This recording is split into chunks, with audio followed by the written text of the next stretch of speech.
নমস্কার, আমি মীনাক্ষী মুখার্জি, বামপন্থী যুব আন্দোলন ডিওয়াইএফআইয়ের একজন কর্মী। খুব দ্রুততার সাথেই আপনাদের কাছে এই ফেসবুক লাইভে আমাদের হঠাৎ করেই আসা।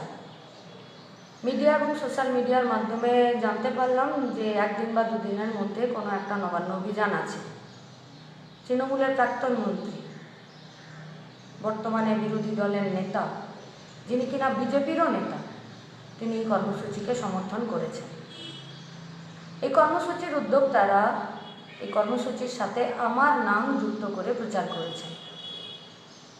এটি চরম অনৈতিক কাজ এবং জনমানুষের বিভ্রান্তি তৈরি করার জন্যই এই কাজ করেছেন। এই অনৈতিক কাজকে আমরা আমাদের সংগঠনের পক্ষ থেকে, ডিওয়াইএফআইয়ের পক্ষ থেকে আমরা ধিক্কার জানাচ্ছি, প্রতিবাদ জানাচ্ছি। জি করের ঘটনায় 9 তারিখ থেকেই এসএফআই ডিওয়াইএফআই অ্যাডভা রাস্তায় আছে। আজকে গোটা রাজ্যের মানুষ, রাজ্য ছাড়িয়ে দেশ, দেশ ছাড়িয়ে বিদেশ এবং গোটা রাজ্যের মা বোনেরা আজকে রাস্তায় নেমেছেন নির্যাতিতা দোষীদের শাস্তির দাবিতে, বিচারের দাবিতে, দুর্নীতির বিরুদ্ধে।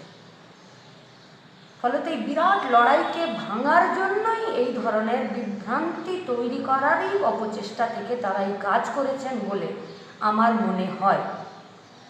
এই কর্মসূচি সম্পর্কে আমি বা আমাদের ডিওয়াইএফআইয়ের বিস্তারিত কিচ্ছু জানা নেই, জানাটা কথাও না। আমি বা আমাদের সংগঠনের কেউ ডিওয়াইএফআইয়ের, এসএফআই, অ্যাডভা বা কোনো বামপন্থী সংগঠনের এই কর্মসূচির সাথে কোনো যোগাযোগ নেই। আরএসএস, বিএচপি, ছাত্র সমাজের ফাঁদে পা দেবেন না, আপনাদের কাছে আমাদের আবেদন। 27 তারিখ গোটা রাজ্যে, জেলায় জেলায়, এলাকায় এলাকায় এসএফআই, ডিওয়াইএফআই, অ্যাডভা জি করের নির্যাতিতা দোষীদের শাস্তির দাবিতে এবং বিচারের দাবিতে এবং অবশ্যই দুর্নীতির বিরুদ্ধে রাস্তায় থাকবে।